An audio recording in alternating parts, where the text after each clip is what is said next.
Imagine being at the bottom of the well, with bills piling up and a job that barely covers expenses. That was David's life, a delivery driver who, amidst debts and sleepless nights, almost lost hope. But a simple delivery changed everything. What seemed like just another difficult day turned into an unexpected journey, filled with challenges and exciting twists that revealed the true power of the mind and self-confidence. Want to know how he transformed his life? Then like the video, subscribe to the channel, and get ready for a story that will inspire you to never give up. You have 3 more overdue notifications. My phone alerted at 3:47 a.m. I was awake, of course. Peaceful nights of sleep were a luxury I could no longer afford. Sitting at the small kitchen table in my apartment, under the dim light of the only lamp that still worked, I organized the bills into piles: urgent, very urgent, and impossible. "David, you need to get some sleep," I murmured to myself, rubbing my tired face. But how could I sleep when the numbers just kept dancing in my head? $2,347 in overdue rent, $892 on the credit card, $438 for the car maintenance I use for deliveries. The math was relentless. That cold morning, while trying to stretch the coffee for another day, the doorbell rang. It was Mike, the mailman, with that envelope I dreaded so much. "Good morning, David. I'm sorry, but I need your signature." I took the envelope with trembling hands. Eviction notice. 3 months of overdue rent were too much even for Mrs. Thompson, my understanding landlord. "Hey, Mike, wait," I called before he walked away. "How do you manage to keep that smile every day? I mean, delivering bad news to people like me." He adjusted the bag on his shoulder and replied, "You know, David, I've learned that every envelope I deliver is just a moment in someone's life. It's not the end of the story." I went back inside, Mike's words echoing in my mind. On the wall, the clock read 6:15, in an hour, another day of deliveries would begin. I called my sister Sarah. I needed to vent. "Sarah, I don't know what to do anymore. I work 12 hours a day, every day, and even so, I can't get out of the red. David, you can't keep going like this. You're slowly killing yourself." Her voice conveyed concern. "And what's the alternative?" "I'm 38 years old, a delivery driver, and have enough debt for 2 lifetimes," I replied, watching the first light of day through the window. "Remember when we were kids, and you said you wanted to be a photographer?" Your eyes lit up when you talked about it. "Please, Sarah, don't start. Dreams don't pay bills." I hung up the phone and prepared for another day. In the bathroom mirror, I barely recognized the man reflected back. Deep dark circles, premature gray hair, shoulders slumped under the invisible weight of worries. The coffee ran out before I even filled the cup. Just one more thing on the shopping list I couldn't afford. I sat on the worn-out sofa, the one I bought in better times, and asked out loud, "Is this it? Is my whole life going to be like this?" It was another hot day, and I was 2 hours late with the deliveries. The GPS led me to a yellow house with a well-kept garden. Great, another annoyed customer, I thought, adjusting the crumpled package under my arm. "I'm sorry for the delay, ma'am," I began to apologize automatically when the door opened. A middle-aged woman, with a serene smile, interrupted me. "Claire, you can call me Claire. And don't worry, I was meditating anyway," she said, noticing my exhausted expression. "You look like you need a glass of water. Would you like some?" Normally, I would refuse. Time is money, and I was later than ever. But something in her gaze made me accept. "You know," she commented while pouring me cold water, "sometimes life slows us down on purpose. To make us stop for a moment." I gave a forced smile. Ma'am. I mean, Claire, in my life, delays mean less money, and money is something I can't afford to lose right now. She studied me for a moment, then went to a shelf and returned with a small book, its blue cover faded. Here, this is for you. Along with your tip. I can't accept. I tried to return it, but she insisted.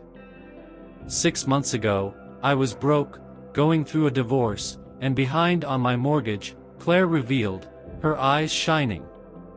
This book changed my life. Maybe it will do the same for you. During my lunch break, I parked the delivery car in a quiet spot and opened the book. The Law of Attraction, Manifest Your Abundance, I read aloud and almost laughed. But I started reading anyway. The universe responds to the frequency of your thoughts. What you constantly visualize and feel as real eventually materializes in your life. What nonsense, I muttered, but I kept reading.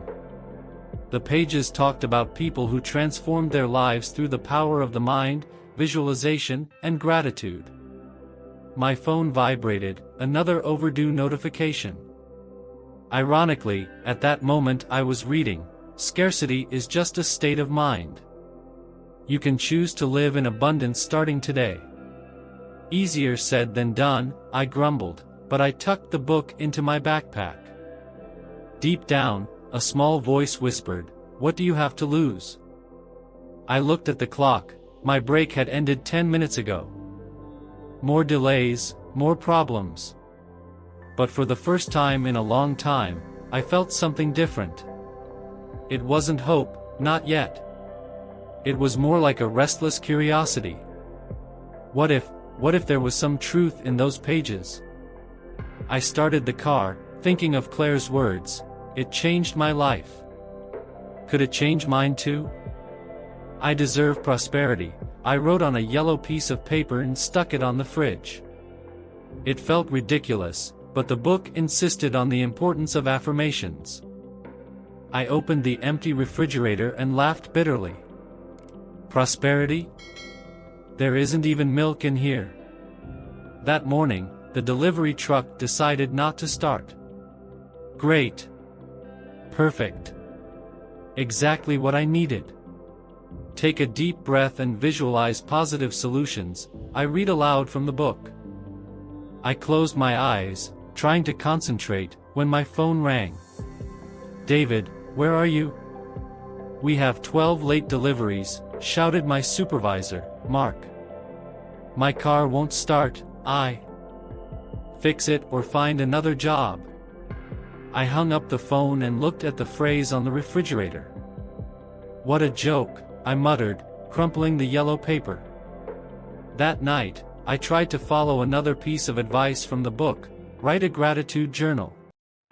I sat at the kitchen table, pen in hand, "Dear Gratitude Journal, this is ridiculous. I'm a grown man writing in a notebook like a teenager. What should I be grateful for? The overdue bills? The broken car?" Sarah called me at that moment. "Hey, bro, how's that book you mentioned?" "A waste of time," I replied. "Repeating nice phrases isn't going to pay my bills." "You've always been like this, David. You give up before you really try." "You don't understand, Sarah. I'm drowning."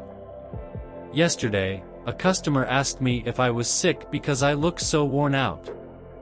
How can I think about manifesting abundance when I can hardly sleep? "Maybe that's exactly why you should try," she replied gently. After hanging up, I returned to the notebook.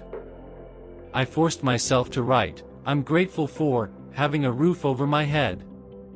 I paused. The pen trembled in my hand. "For now," I added mentally, remembering the eviction notice. The next morning, I looked at myself in the mirror trying to repeat the suggested affirmations, "I am prosperous. Money flows easily to me." My own laughter interrupted me. "Who are you trying to fool?" At work, between deliveries, I found myself thinking, what if this actually worked? What if? But then I looked at the fuel gauge on empty, at my worn clothes, at my holy shoes, and the voice of doubt came back stronger. This isn't for people like you. People like you were born to struggle and lose. That night, I found the crumpled affirmation paper. I smoothed it out and reread the words, I deserve prosperity. Do I really? I asked the silence of the empty apartment. That night, exhausted after work, I scrolled through my phone without paying attention. An ad started playing. Have you tried manifesting but feel like you're doing something wrong?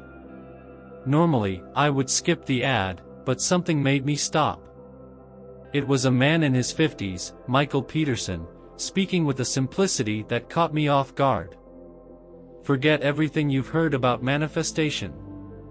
I'm going to teach you something that changed my life when I was sleeping on my sister's couch 15 years ago. I sat up straighter in my chair. It was exactly where I was, on Sarah's couch. The technique is simple, Michael continued. Take 5 minutes out of your day. Close your eyes. Take 3 deep breaths. Now, don't think about what you want, feel as if you already have it. I paused the video. Feel as if you already have it? Impossible. But I kept watching. Michael explained, if you want financial prosperity, don't visualize money. Visualize what your day would be like being prosperous. How would you wake up? What would you wear? How would it feel to pay your bills on time? Reluctantly, I followed the instructions.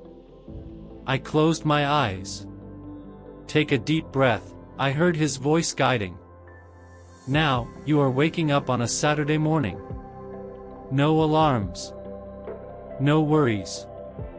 What is this room like? Surprisingly, the image came easily, of course, with big windows. The sun comes in softly. The walls are white. Excellent. How do you feel waking up? Calm, I answered aloud, alone in the apartment. There's no weight on my chest. Now, you go to your kitchen. What do you see? A new, full refrigerator. Coffee brewing. Fresh fruit on the table. And when you look at your bills? I hesitated. It was hard to imagine that. Don't force it, Michael's voice continued. Just feel the peace of knowing everything is in order. I spent 20 minutes on that exercise. When I opened my eyes, I noticed something different. It wasn't hope, not yet. It was more like possibility. I subscribed to his channel. Every night before bed, I practiced visualization. At first, I felt silly. But Michael always said, it's not about pretending. It's about training your brain to recognize possibilities. A week later, I found myself smiling while doing the exercise. The image was clearer, more real. The bright apartment, the fresh coffee, the bills on time, they no longer felt like a distant fantasy. Remember, Michael said in one of the videos, you're not creating a lie. You're reminding your brain of a truth it forgot. You were born to thrive. For the first time in years, I started to believe it. I was making my last delivery of the day when I noticed something different. The customer, an elderly lady, smiled as she received her package. You look lighter today, she commented, increasing my usual tip from $2 to $10. I was surprised, but it was true. After 3 weeks of practicing Michael's visualizations, something was changing. It wasn't the money, it was still tight, but my posture, my way of speaking, my demeanor. The next day, I gathered courage and called the bank. Good morning, I'd like to renegotiate my credit card debt. Sure, sir. Let me check the options, the representative replied. I took a deep breath, remembering the visualization. You are calm, confident. Solutions come naturally. Mr. David, I can offer you a 40% discount for payment in 12 installments. My heart raced. It was much better than I hoped. I accept, I replied, feeling a weight lift off my shoulders. The following week, Mark, my supervisor, called me in. David, I've noticed your deliveries are more punctual. Customers are praising your service. I'm getting organized better, I replied. Keep it up. I'm going to put you on the premium routes. There are fewer deliveries, but the tips are better. I floated back home.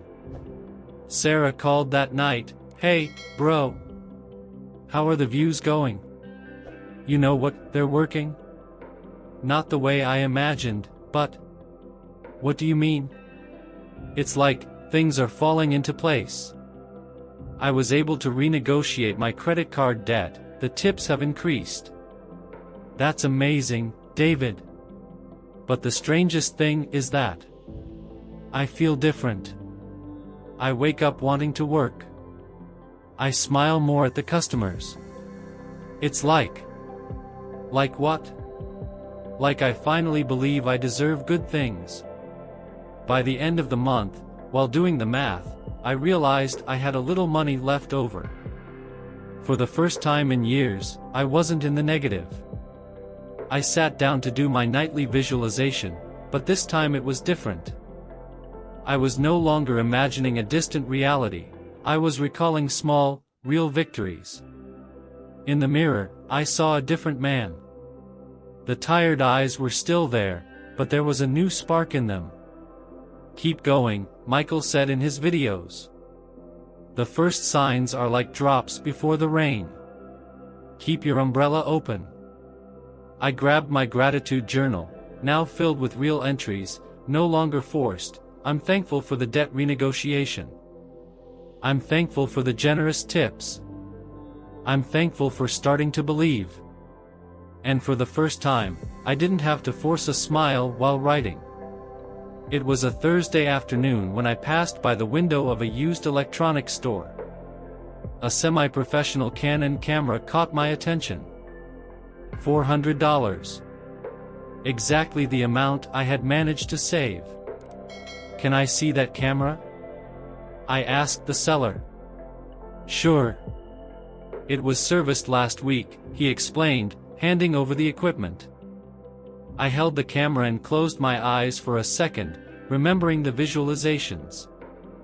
For months, I had imagined myself photographing events, creating a portfolio, building something of my own. I'll take it, I said, surprised by my own conviction. That night, Sarah called me. David, I need a huge favor. The photographer for my friend Nicole's wedding canceled at the last minute. Could you? Sarah, I just bought a camera, but I'm not a professional. You've always had talent. Remember when you used to photograph at school? Please, she's desperate. I took a deep breath. How much would she pay? $800 for 4 hours. My heart raced. It was more than a week's worth of deliveries. On the wedding day, my hands trembled. You're ready, I repeated to myself, as Michael taught. You've got this inside you. The photos flowed naturally. I captured moments, smiles, tears of joy. Nicole came to hug me at the end. David, the previews are beautiful. I have 3 friends getting married in the next few months. Can I pass your contact? In 2 weeks, I secured 2 more weddings. I created an Instagram for my work. The photos from the first event generated more referrals. Mark noticed my change. You're different, David. More focused. I'm starting something of my own, I confessed. Photography. He smiled. I always knew you wouldn't stay in deliveries forever. A month later, sitting in my apartment, I looked at my calendar. 5 confirmed events for the next month. $4,000 in signed contracts. I took the yellow paper from the fridge, the same one I had crumpled months before. I deserve prosperity. Tears streamed down my face when I realized it wasn't just about the money. It was about believing in myself, about daring to dream bigger. I called Sarah. Sis, it happened. What? The manifestation. But it wasn't magic. It was as if the universe had given me the pieces of the puzzle, and I finally learned how to put them together. I always knew you could do it. I looked out the window, the sun setting on the horizon. The same view as always, but my eyes saw it differently now. It was no longer a small, suffocating apartment, it was the place where a dream had begun. And this was just the beginning. Today, sitting in my new photography office, I look at that yellow paper framed on the wall. I deserve prosperity. I smile remembering how it all started. So, how does it feel to be a successful photographer? Sarah asked, helping me organize my new space. You know what's funny? It's not about the money in the account. What do you mean? I remember when I started the visualizations. I thought I just wanted to get out of debt, have a positive account. But I discovered something much bigger. I picked up my old notebook, flipping through the pages marked by the anxiety of months ago. The real miracle wasn't the business success, Sarah. It was realizing that I always had that potential inside me. It was just dormant. At that moment, Michael, my old virtual mentor, walked into the office. After months of online conversations, we finally met in person. David, your space looks amazing, he smiled. All thanks to you, Michael. No, he shook his head. I just showed you the way. You chose to walk. We sat down, drinking coffee. Michael picked up my camera, examining it. Do you remember what I told you about manifestation? That it wasn't about asking the universe, but about awakening something inside us? Exactly. The money, the success, are just consequences. The real transformation is internal, I completed. Today I understand that. Sarah picked up one of the photos on the wall, a couple dancing at their wedding. You've always had that artistic eye, bro. You just needed to believe. It's funny, I said, I used to see manifestation as something magical, distant. Now I know it's about waking up every day and choosing to believe. It's about persisting when everything seems impossible. Michael smiled. And what would you say to someone who is where you were? I thought for a moment, remembering my old self, desperate on Sarah's couch. I would say that the first step is the hardest, believing that you deserve more. It's not about visualizing wealth, it's about recognizing your worth. Money? It comes as a consequence of aligning with your purpose. I stood up, looking out the office window. You know what else I've learned? That manifestation is not about changing the world out there. It's about changing the world in here. I pointed to my heart. When you change your internal frequency, the outside naturally adjusts. Sarah wiped away a discreet tear. And for you, who are listening to this now, what internal change do you need to make? What truth do you need to accept about yourself? The universe is not waiting for you to have everything perfect. It's waiting for you to take the first step, even with fear. Because the greatest manifestation? It's you finally believing in yourself. If this story inspired you to believe in your power to transform, leave your like and share in the comments how you envision a more prosperous life for yourself. Subscribe to the channel and turn on the notification bell so you don't miss new stories that can help you create a different reality. Remember, change starts within you. So, how about taking the first step?